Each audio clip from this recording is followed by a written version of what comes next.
we'll kick off. Thanks everybody. Good morning, and thanks for joining us. I'm Jason Carter, Director of Enterprise Security at Ekco. And today we're going to look at something very exciting and top of mind, which is offensive security from the perspective that really matters, and that's the attacker's perspective.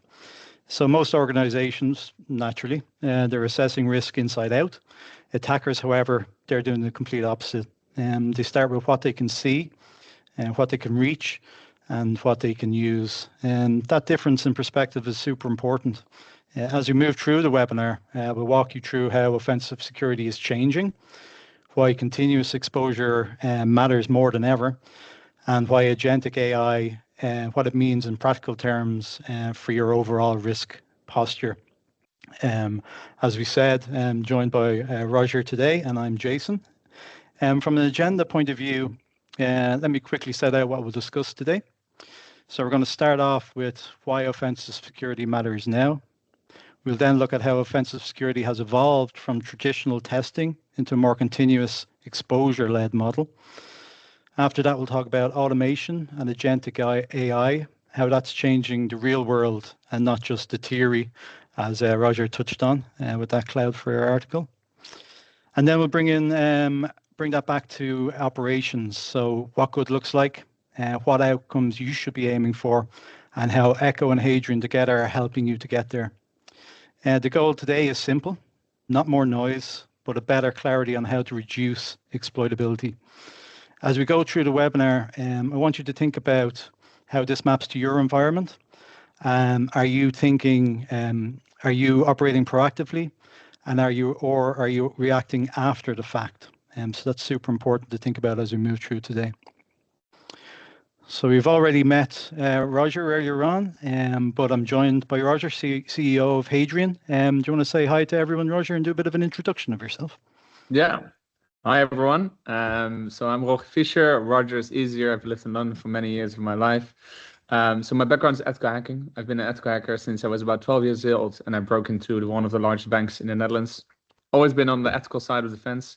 And I'm the founder, CEO of Hadrian, which is an offensive cybersecurity platform where we automate the work I did as a teenager at a very large scale. Many things to talk about today, but very excited and looking forward to talking a little bit about the trends in the market today. Yeah, and we'll bring Rogier back in to do a demonstration later on. Very exciting to see that, and I do apologize for continuously butchering your name as we go through today. So between Ekco and Hadrian, we're bringing together practical security experience and client delivery experience, and through Hadrian and that platform innovation. And that's important because it's not just a technology discussion anymore. It's really a discussion about how organizations build a workable model for seeing risk earlier, validating it faster, and responding to it more effectively. A little later in the webinar, as we said, Rogier will bring us through that to life with a live demonstration, so we can see what that looks like in practice through the Hadrian platform. A little bit of housekeeping before we get started. So please use the Q&A throughout the session. If any questions come to mind, we'll pick those up later on in the discussion. We'll also share the slide deck and recording afterwards, so no need to be capturing everything word for word. The main thing I'd ask you to focus on as we move through the webinar is how well do you really understand your external risk today? Is your current approach keeping pace with how quickly that risk is changing from agentic AI and from mythos? So, quick poll to kick us off. The question is, where would you place your organization on the external exposure model? 4 options. So stage 1 is running blind, largely reactive with incomplete visibility, assumed risk, and findings often discovered through incidents or audits. Stage 2, a better scope with more hope. So more structured and better scoped with a broader coverage and ownership, but still relying heavily on periodic testing and a hope that things are being seen. Stage 3, That's connecting the dots. So continuous monitoring is in place. Findings are validated before they hit a queue, and the organization is getting much better at understanding what is genuinely exploitable and how exposure is linked together. And then stage 4, a clear picture, largely autonomous, predictive, and continuously validated, where the organization can see its external exposure in real time and respond faster to real risk. It's a simple question, but an important one, because most organizations tend to overestimate what they can really see.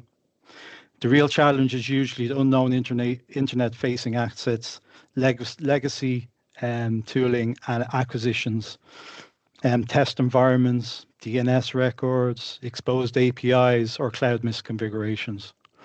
So the real test isn't whether you have a dashboard, it's whether you can say with confidence that an attacker can see today what is actually exploitable and are your teams acting on it. So please feel free to fill out the poll as we move through. I have to do it myself, so I'm going to click the button. Roger, so we're seeing poll results come in. Thanks for everybody for sticking in their current position. And majority are saying that they're stage 2 or stage 3. So stage 2, better scope, more hope, a little bit ahead of connecting the dots. Is that something particularly you'd see with you and your team in Hadrian as you work through with your client base, this maturity model? It's interesting. It actually really depends on the type of company and also the geography of the company. So where are they based, right? You actually see Northern Europe and America tend to be a little bit ahead of the curve when it comes to adoption of these types of technology. They also often have more exposure, right? They are far more often under attack than some of these other markets. And the same goes for the type of companies, right? So you see large industrials and finance far more often part of a tech scope of a threat actor than some of the other industries. I'd say that the average that we see, the majority of prospects that we start working with is somewhere between 1 and 2, right? So it very often sees that they really have nothing in place or just, let's say, Microsoft standard default tooling. And that's it, right? So I would say that they're more or less stage 1. And sometimes they have a really good engineer, but because of the size of the attack surface, it just becomes an impossible task for him. But then you see that they already have some thinking around it, and they reached stage 2. So how long typically will it take a business to move from stage 2 to stage 3? So this is actually an interesting piece, right? Because if you had asked me that question 2 years ago, I would have said, well, it takes about 6 to 12 months to move between stages. But with the adoption of AI, you're now seeing companies move from stage 1 to 4 without taking the steps in between, right? Because in one go, you can implement a lot of measures. And especially when it comes to your exposure management, you can implement a lot of controls and validations, specific measures, extremely fast and also very productive. And I think that that's one of the advantages of some of the late movers that we see in some of the other regions, that they can get relatively easy to really mature state fairly quickly. Brilliant. And through your demo, we can probably show how we can move through them stages as we move forward today. Thank you so much for that. So into the meat of everything, guys. So let's get started with kind of the evolution of offensive security. So the real question is, what is offensive security? Well, it's a proactive way of identifying and reducing risk. And that's by doing and thinking how an attacker does. For a long time, offensive security largely meant a scheduled pen test, maybe once, twice a year, some red team exercises in more mature environments. Those activities still matter, still important, but they were built for a world where states change slower. External footprints of an organization was much more stable. And that's not the world we're in today. And today, your attack surface shifts constantly. Cloud changes daily. Business units adopt new services. Acquisitions bring in inherited exposure. And threat actors are always active. So the issue isn't the traditional testing is wrong. It's that on its own, it isn't enough anymore. Offensive security now has to be more continuous, more automated, and more closely aligned to how fast exposure appears and changes. So from the attacker's perspective, this is one of the biggest mind shifts, I think. Attackers don't start with your CMDB, your governance pack, or your vulnerability backlogs. They start with what they can see from the outside. So what's exposed? And they usually begin with that exposure. That might be a forgotten subdomain, an old VPN service, an exposed management interface, misconfigured storage bucket, or a weak edge device. From there, they look for signals. That's the small indicators that tell them something is worth exploring further. On their own, those signals may not look dramatic, but taken together, they start to reveal where weakness exists. Next step then is the attack path. So joining those signals up to understand how one issue can lead to another, create a workable route through the environment.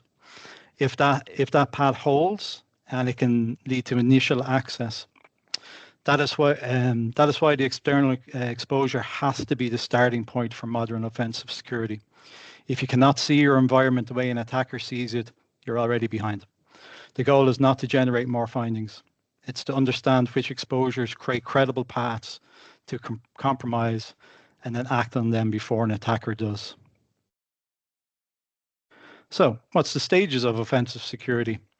We should think about this as an adversary would and how they would move through the process.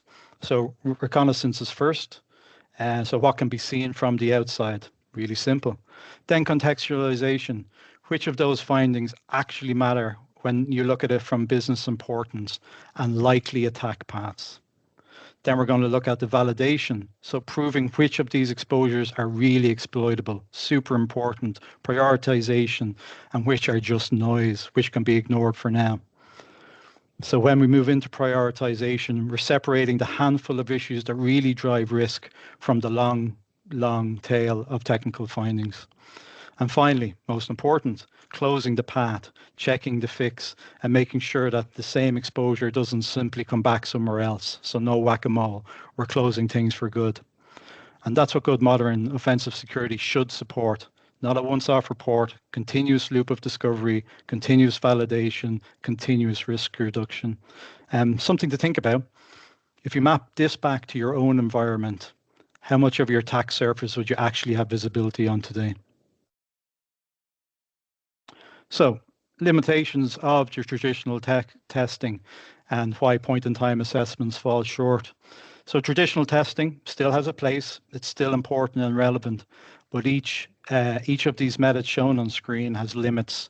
And if you're relying on its own, penetration testing can give you depth, but only at a point in time with a really defined scope. Vulnerability management gives you scale, but often with not enough external context, not enough threat intelligence, and usually based on your known assets. Threat intelligence gives you awareness, but it can create a lot of noise and not be directly actionable if it isn't relevant to your environment. The real issue is that many organizations still run these separate activities with separate owners, siloed into separate data and separate reporting cycles. Meanwhile, attackers combine speed, automation, and opportunism, and that's the mismatch. If your assessment model is periodic, but your exposure is continuous, a gap will always exist, and that's where the risk builds up. So the value of automated offensive security. For most organizations, the value comes down to three things: better visibility, a clearer, more current picture of your internet-facing footprint through the attacker's perspective. Second, it's better focus. So we just touched on the prioritization piece. It's cutting through that noise, directing effort towards the noise, most likely to create real business impact. And third, it's fast remediation. Because if you can identify genuinely exploitable exposure earlier and prioritize it properly, you can shorten the gap between discovery and action. In most environments, the real bottleneck is not the findings that something is wrong. I'm sure we all have lots of backlogs with vulnerabilities on them. It is knowing what matters most, who needs to act, and how quickly they need to move. This approach is solving the problem in a more practical and proactive way. So, the hacker's perspective. for proactive remediation, and we really want to focus on that proactive element of remediation. So fixing something prior to it being seen by the attacker potentially. So it's where automated offensive security starts to really make a difference. If you look at your environment through the hacker's perspective, 4 things really matter here: scope, speed, frequency, and tooling. First, the scope. So attackers are not limiting themselves to assets you already know about. So you need a much broader visibility across your external estate. Secondly, speed. Once something is exposed, the window to identify and act on it is getting much smaller all the time. Touched on Mythos at the start, and we'll touch on it now in a few minutes. Third, it's frequency. Attackers are probing continuously, not just once a quarter, not just once a year. So your testing and validation needs to keep pace with that. And lastly, tooling. Not just having your tools, but having the right tooling to validate what is genuinely exploitable. And then help your teams focus on what matters most. This is what starts to shift the model from reactive to proactive remediation. Gives your teams a clear picture of what a real attacker might choose as an opportunity, and more importantly, a better chance to fix the issues before they're used against you. So, what's the role of agentic AI? Now that this is a major shift point over the last while. What changes here is not just automation in the traditional sense, so not just workflow automation. It is autonomy across parts of the offensive workflow. So that means agentic AI is accelerating reconnaissance, it's accelerating pattern recognition, hypothesis generation, and testing the possible chain of attacks at a pace that is very, very difficult to do manually, if not impossible. And this matters on both sides. Attackers can use agentic AI to move faster from discovering a weakness to exploiting it. Rogier will touch on some stats around that through the demo.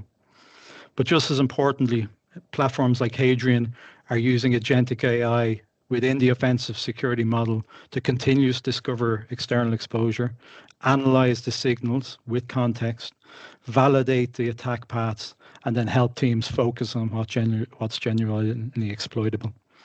That is the real shift, using AI not just to automate tasks, but to operate more like an attacker in a controlled, defensible way. So organizations can identify and reduce any exploitable risk. This does not mean every threat actor suddenly becomes elite, but it does mean the capability gap narrows, pace increases, which makes speed, validation, and the proactive remediation even more important, utilizing tools such as Hadrian. The elephant in the room, I guess. So what makes Cloud Mythos so important? And again, Rogier is going to touch on this throughout the demo in a few minutes. So why is it so important? Well, it just helps attackers find more vulnerabilities. It changes the speed of the game. What we're seeing is a much shorter gap between a vulnerability being discovered and an attacker trying to use it. We're seeing attack paths chain together much faster, and capabilities that used to sit with a small group of highly skilled people becoming more widely accessible. And that's the shift for defenders. The old assumptions, they have the time to assess, triage, and then decide what to do is becoming much less dependable. Patching windows are reducing in time exceptionally. In our environments, visibility becomes even more important. You also need to know what's actually exploitable. You need to understand where the real attack paths are, and you need to be able to act much faster to remediate them gaps than organizations are typically set up today. If this is the direction things are going for everybody in the audience, how well positioned do you think your current approach is to deal with what Cloud Mythos and the findings from Glasswing are going to bring down very soon? So what does this look like in practice? As you can see from what's on screen, next generation exposure management isn't just another tool or another dashboard, it's operation capability. It should continuously discover internet-facing assets, add context to those assets, validate likely attack paths, prioritize the exposure that really matters, and feed them outcomes into remediation and governance workflows. The outcomes you're looking for isn't better reporting for its own sake, that's for sure. It's measurable, reduction in exploitable exposure, clearer accountability, faster closure of high-risk findings, and better alignment between technical action and business risk. Very simply, it's about helping security infrastructure, cloud, application teams, the whole business, work from the same current view of the external risks. And how Ekco can help. So to close this section before I hand over to Roger, and before that demonstration, Ekco's external attack surface management service gives organizations continuous visibility and understanding of their external footprint, 24 hours a day, 365 days a year. Utilizing Hadrian, we're continuously discovering those exposed assets. We're validating real-world findings as an attacker would, and combining automated testing, threat intelligence, and red team-led thinking to identify what is genuinely exploitable. Unlike traditional point-in-time testing, this is a full SaaS service, no agents, no appliances, designed to reflect the persistence and speed and the sophistication of modern attackers. It doesn't just identify vulnerabilities, helps you understand the findings, how they can be used, and to work through a practical remediation. And through regular attack surface reviews, we help turn them continuous visibility into decisions, action plans, and measurable reduction in risk. So that brings me nicely to the most exciting part of today's webinar. That's the live demonstration.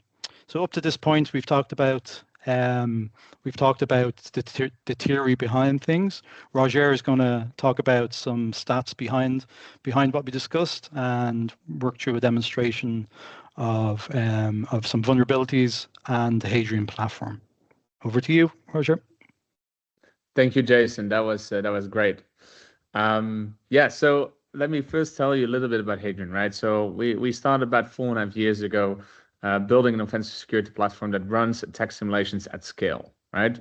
And I will literally say, look, this is what I used to be doing as a teenager manually, but now we're doing around 150 million attack simulations every single day, primarily for larger enterprise customers like Pepsi, NBC, but also for a lot of medium, small enterprises. In the end, for an attacker, it doesn't really matter where you look at, right? And we really like to work with partners like Ekco to be able to work with even more companies all over the world. So that's a bit about us. Then the urgency, right? And that's why I want to quickly highlight. This is not my website, but it's a very interesting one. It's called zerodayclock.com. And one of the big things that makes the external attack surface so interesting is because it is the first entryway into your environment, right? It's that initial access that matters. And what we've been seeing, the world has changed dramatically, right? The world has changed dramatically, and it mostly is driven in part by automation already for a long time, but now especially by AI. And this is a symptom of that fact, right? The mean time to exploitation of a new patch, so of a piece of software that had an update, a security patch, used to be a couple of years, right? When I was a teenager and hacking manually, generally a security patch was not considered interesting. It was definitely not something considered a risk. Over the last years, you've started seeing suddenly security patches to become a prime audience for intelligence for threat actors, being this is where I look for bugs, because the moment the patch hits the market, that's actually a way to find what vulnerabilities might still be active anywhere else, right? Because not everyone runs the patch immediately when it comes out. And the effect that you're seeing is that over the last couple of years, the time to exploitation has massively shrunk. Where it used to be a couple of years ago, now we're talking about 2 days on average in 2026. But actually, realistically, we've been seeing exploits happen within hours of publication of a security patch or announcement of a CV. It's important to realize that the vast majority of these patches have vulnerabilities that actually are not considered CVEs yet, right? They've not been reported to the central authority, to MITRE, and they've just been patched by the supplier. They become CVEs usually right after, even a couple of days. And this is why having a platform in place that actually constantly makes sure that they have visibility on also these types of attack scenarios is very critical when it comes to manage your exposure. Well, from periodic to continuous offensive security is exactly what it means. Does that mean we only do vulnerability research? No, right? Vulnerability research is a big chunk of what we do because a lot of attacks happen through vulnerabilities, but you have to consider the platform to be broader than that. In the end, I want to sit on the chair of the threat actor and behave and look at you like a threat actor, obviously in non-destructive terms. But that means that I also go and try and exploit logic flaws, or I try and exploit misconfigurations in the environment, or just find exposed data, right? Everything, even just credentials that allow me to log in, are considered ways to enter your organization, and is something that is considered to be part of the suite. And this really brings that idea from, okay, vulnerabilities, no, not really. We're moving to a mindset of actually understanding exposure. Where does the risk lie in the organization? And the platform we've developed for that is what we call the Hadrian Atlas. Atlas is a single pane of glass. It does everything that we do in a single platform. It's also the only thing that we have, right? So it's you get a one-size-fits-all SaaS solution, right? There's no need to pick and choose modules. You get what you see. It's extremely simple to use.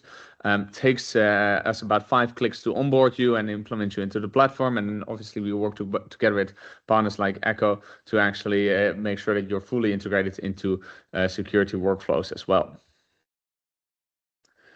It's completely AI native. I will obviously show you in a demo quite a lot of functionality around it. But the idea is really to automate the human work that usually came from traditional methods of vulnerability testing, right? I don't want you to go and have to verify a vulnerability. That's already been done to you. And that's the last part of it. It's that full validation that matters. All right, to the exciting part. So quickly want to introduce, right? So we've been talking about myths for a while already. And I want to take one step back. I've been using LLMs probably for close to a year and a half now to find vulnerabilities. And I would say the stepping stone when things really started to change is October 2025, when Claude released Opus 4.5.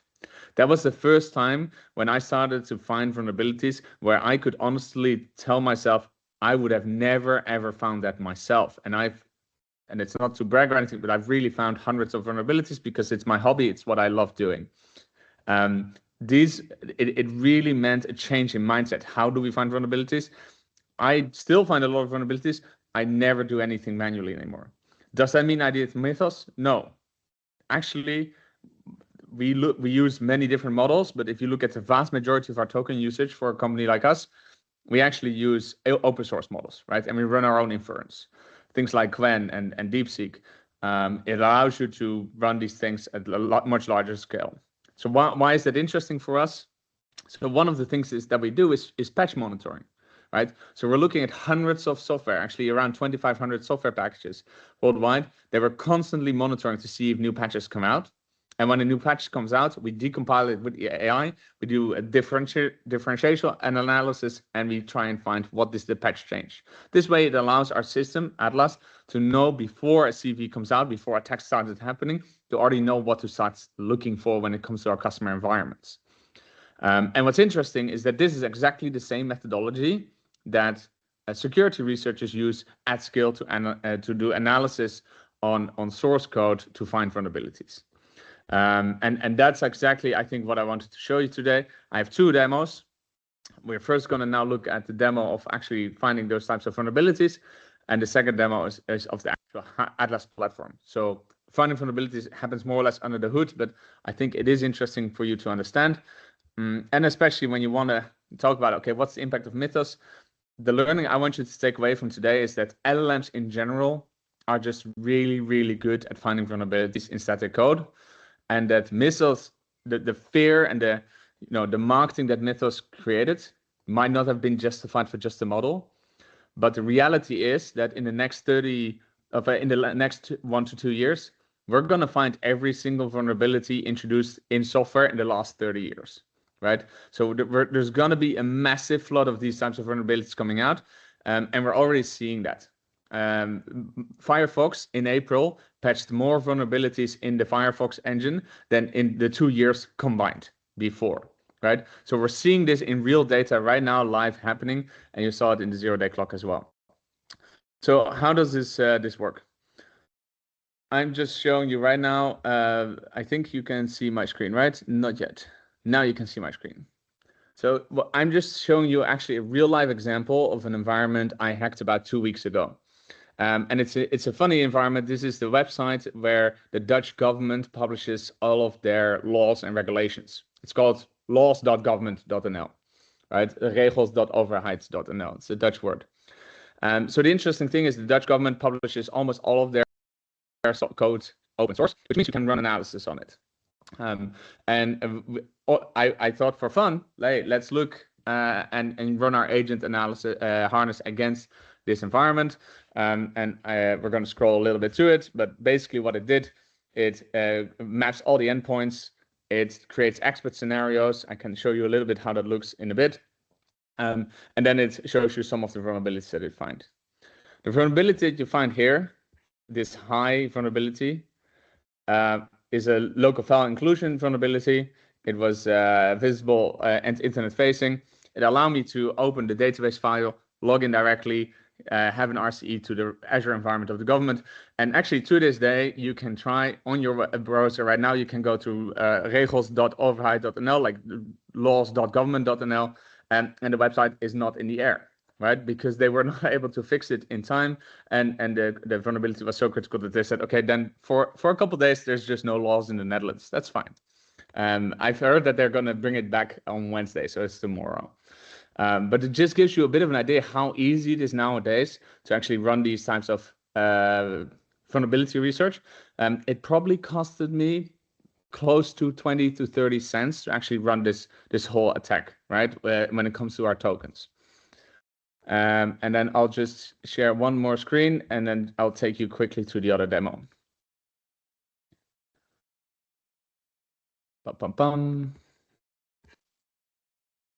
So this is actually the agent that we're also going to release open source for you to use at some point if you're interested in doing some of this vulnerability research yourself. I get a lot of questions from people asking me, hey, why are you open sourcing this way hackers can use it against you as well? And that's a legitimate concern. But at this point, my argument would be everyone that wants to do this work maliciously already has access to these types of tools, right? And it's about leveling the playing field. So this is really a tool that companies like Ekco, but also yourself, will be able to use to look at your own code, find vulnerabilities, and see if they need to be remediated. How does it work? You load it into your cloud environment, Codex, for example, like I just showed you, and then it just runs through all the different agents as we speak. So the agents first do all the recon, then they create scenarios. A scenario is basically an expert agent about a specific type of vulnerability and an endpoint. Then it runs through all the scenarios, finds it, does triage, and summarizes the run. I'll finally show you some of the agents that you have here. So these experts, they're all mapped to the MITRE framework, which means that, for example, this is an injection agent, which will find cross-site scripting, SQL injections, that kind of vulnerabilities. But you can also find one that is about security misconfigurations, path reversals, cryptographic problems, or, for example, resource consumption, so memory leaks, right? All these types of agents have their own expertise and are able to find their own types of vulnerabilities. Again, the idea behind this is actually to make sure that we preempt new vulnerabilities being introduced to the market, and we want to be aware of that before other people have access to that as well. And just before you move on, Roger, thanks for that. It's fair to say what we've seen there, the attackers have access to all of this as well. So we're keeping in kind of the same pace as they are by having these tools to our at our fingertips. 100%, right? And that's exactly the reason why we also decided to make it open source and available to everyone. right? The platform does a lot of this work also, and a lot more, by the way, under the hood. But the idea is really to make sure that in the end, we're all in the same boat here, right? Like it's all about us against them, and it sounds harsh, but in the end, everyone can help can have a helping hand at this point when it comes to the flood of vulnerabilities that's coming our way. Brilliant. Thank you. What I'll do is I'll move to the actual Atlas platform. So quick, nice demo environment. So what you'll see here is an environment that we've obviously seeded to have a lot of nice examples. And by the way, this is also an environment that either Ekco manages for you completely end-to-end, so you will never have to actually look at it, or it's something that is a hybrid format. So Ekco obviously manages it for you, but also you can have an insight into it as well. And before we get started, I just want to say that the data that is supplying this platform, it's all owned by you, right? We don't hoard that data. We consider ourselves to be a data supplier. We start with that discovery work, like figuring out who you are, and then contextualizing that, running attack simulations, finding vulnerabilities, etc., combining that all to a very large knowledge graph. All that data is available for you to export and to interact with the same API that we built this dashboard around, actually. And then about the platform itself, there's 3 sections to it: exposure section, attack surface section, and tooling section. Exposure section is the one that I'll cover last. The attack surface section is where we basically have all the raw data, and the tooling section just makes your lives a lot easier, right? Things like reporting, integrations are there, but also queries, which is basically allowing you to ask interesting questions. So for example, if you want to talk to your attack surface, show me all login screens with no WAF in front of it. You can actually just ask that question, run a query, and then you have that type of insight. And in this case, the demo environment doesn't have an environment that has no WAF, but you get the idea. The idea is really to allow you to be able to search through your whole attack surface. So talking about, and I'm going to now skip about the tooling a little bit because we're running a little bit out of time. So I'll focus on the attack surface itself and the exposure section. So talking about the attack surface, the first thing that I want to show you is just a bit of a graphical representation of who you are when I look from the internet perspective. Who are you? That really boils down to domains, subdomains, IPs, open ports, right? And that's also what this graph represents and shows you, right? So you're going to find domains, IPs, but you're also starting to see some of the shared infrastructure that you have, and also some risks already that might be present on that. There's always a screenshot when it's in a web application. We always add a screenshot as well. So this data already gives you a bit of an understanding of, okay, how do I look like on the internet? Where might I be exposed? It also helps you more or less cleaning up stuff that might be old and should just not have never been exposed to the internet in the first place. Really important to highlight here is that the Hadrian platform, because we are doing those actual attack simulations where we are actually trying to harmlessly exploit the vulnerability, our data needs to be ultra real time, which means that the data you're seeing in this dashboard is actually at maximum 10 minutes old.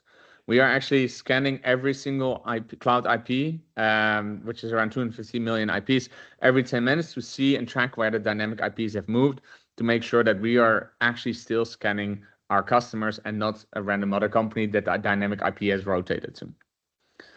So now that I show you the graphical version, there's also just the table version of this.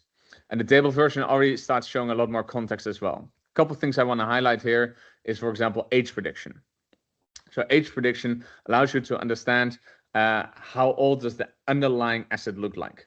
And for example, here we have labs.hadrian.io, or the Hadrian demo. And what you'll see is that it was around 11 to 17 years old. And this is all context that matters for us because it allows us to, first, age in general introduces risk, right? So it's a huge predictor, but it also allows us to decide what type of attacks are relevant and what are the types of scans we should be running on this asset. And that's something that you can also see in the scan history. So what you'll actually see is that on every single asset you have in your attack surface, on every single day, will do some things. Sometimes it's a slow day and we'll just do very light probing. Some days it's a bit of a more intense day because we feel like it might be more relevant. Let's say a 0-day come out. We need to actually very quickly assess whether that's interesting. So on every single asset, you're going to see some kind of interaction on every single day. One of the other things that you saw on the paths is from a context driven, you can see, for example, login pages, articles, web shops. We basically classify all of that into the context phase because it informs the way we look at the asset also in the later stages. The attributes that you find here are also in that sense completely AI generated. So we at this point assess this is a production environment, but sometimes it's an API, a web application, an authentication service, and a CDN, etc. All of these contexts is something that is available to you to also do your own analysis, but it obviously informs our own automated attack simulations as well. So one of the things that you see here as a columns are the technologies. We also have a tab for it. The tab for technology is basically reverse of the same table. So instead of having the assets, here you see the technologies that are then showing you all the different assets that have it, right? So here, for example, a total cache plugin for WordPress, we have one website that contains this. But if you go to an Apache environment from HTTP server from Apache, you'll see there's many different versions found on the environment and many different vulnerable versions as well. I think that this is a nice bridge, right? Traditionally, this is where the vast majority of vulnerability scanners stop. They say, hey, you're running an old Apache version of HTTP server, and you're running probably hundreds of those on different websites, different applications all over the internet. And those applications all have CVEs and vulnerabilities. And they have different ones and they continue to grow, and it's always a pain to actually understand where you actually are exposed. And the biggest problem that we solve for our customers here is focus. So how do you go from those hundreds, if not thousands, of vulnerabilities to just a couple of concrete findings? And this is exactly the difference between the potential risks and the verified risks action. So potential risks, they're hygiene. They're there to inform you, hey, there are some things that you have. You should look at it. You should run a patch cycle. You should pick it up.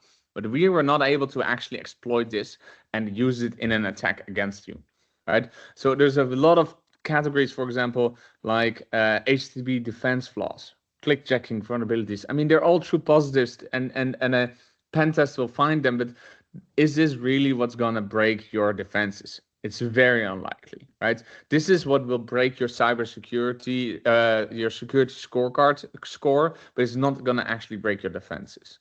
The difference between what will break your defenses and the potential risk is the verified risks. The verified risks are there to really show you these are the things that matter. And just for context, about 0.006% of risks that we find are validated risks. And that's not because we miss things. It's because the vast majority of vulnerabilities as a standalone environment, standalone without context, are just not really relevant to you, right? An Apache or an outdated Ubuntu server can have 3,000 vulnerabilities that are all not relevant to you, right? So it takes time and it takes analysis to actually understand the ones that do matter. And those are the ones that you need to focus on. That's where verified risks come in. When you then click on one like this, you can just see... before you move on, Roger, and sorry to ruin your flow. So we have a question and it's probably relevant to ask it now. And it's, is the tool similar to a Qualys or a Rapid7 for vulnerability scanner? I think you touched on the differentiator there, but if you just wanted to kind of elaborate on what the difference is between your traditional scanners and Hadrian. So the biggest difference here is that traditional scanners do two things, right? They do fingerprinting and then create those CVEs, right? Which I just showed. Which, by the way, it's very easy and it's something we do as well. But the point is that does not drive you to an informed exposure, right? It just gives you context of there might be something there. It's a hint of a potential problem. And another thing that they do is they have a traditional DAST tooling, which basically is more template-based security testing. And the problem with DAST tooling is that the dynamicness of applications that we build today often make it a very prone to false negatives. So it misses things or it creates false positives. And there's no validation step that comes afterwards. Large language models, right? I'm not training these AIs myself, right? I'm just adopting the technologies from the frontier labs. Large language models are extremely good at dynamically creating environments or payloads that actually simulate the specific exploit for that specific edge case in that app, right? Which means you're going to get far less false positives or false negatives.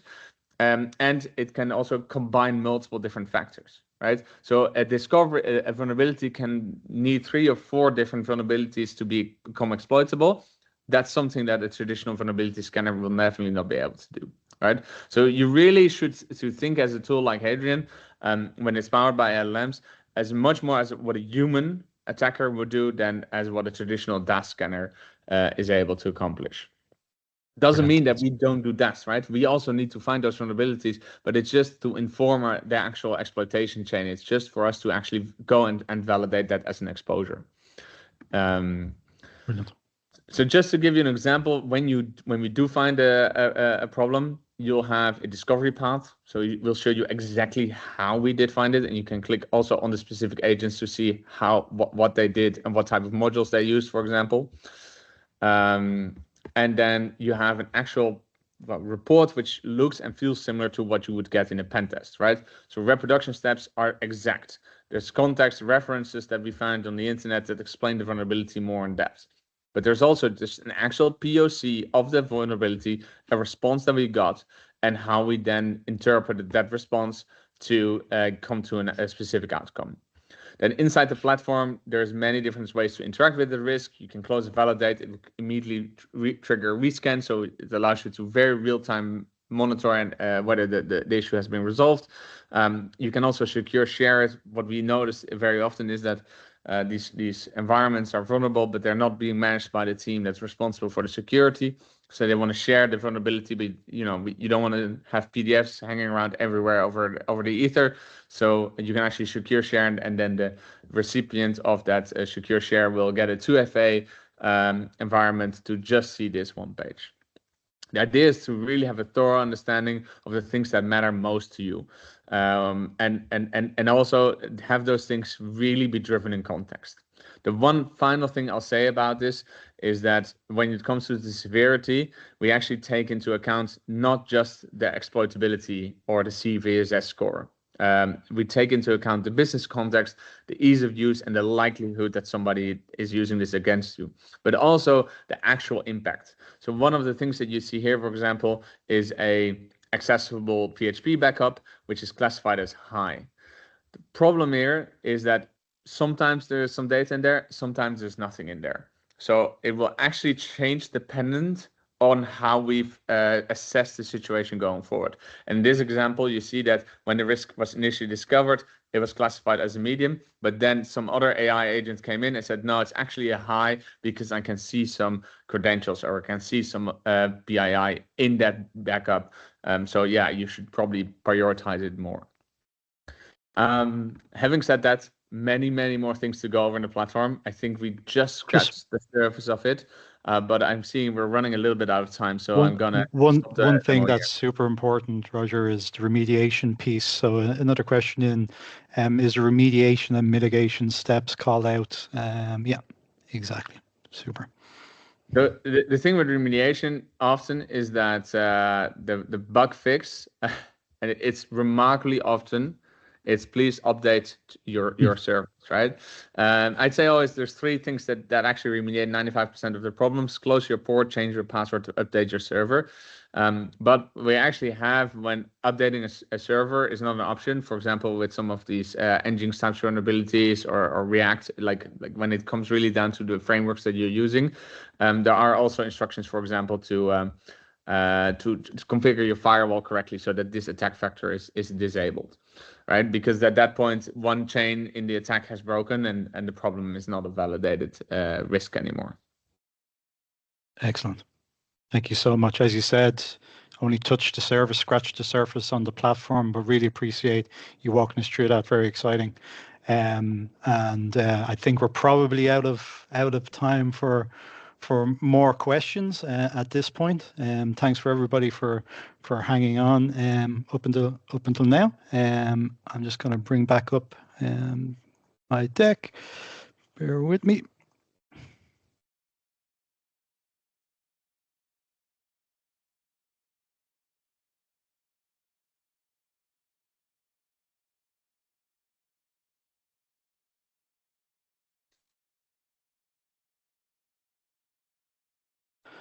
So before we wrap up, Ekco and Hadrian are offering everyone who's been in attendance today a complimentary external attack surface assessment. This will give you a clear view of what's exposed externally and highlight any potential risks across your environment. If you want to take part, simply scan the QR code on screen or click the link we've shared in the chat. Have we shared it in the chat? We have.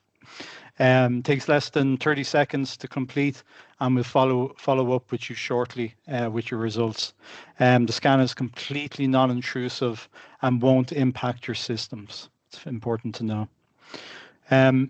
So before we finish off, I just want to say that and leave you with these three simple takeaways from today's discussion. If there's one theme running through all of this, it's understanding your exposure through the hacker's perspective, what helps you move faster, to focus better, and to remediate more proactively. So you want to see your environment the way an attacker sees it. You want visibility and validation. They're both critical. It's not just enough to see what's exposed. You need to validate that, what's genuinely exploitable. And number three, speed. Because of Mythos and other LLMs now matters as much as coverage. As automation and agentic AI reduce the time between discovery and exploitation, businesses need a model that can continuously discover, validate, and prioritize exposures fast. On that front, I'd just like to thank Rogier for brilliant demonstration earlier, and thank everybody for attending. Really appreciate it. The recording and the slide deck will be sent around today. And on that note, everybody have a good day. Thanks so much, everyone.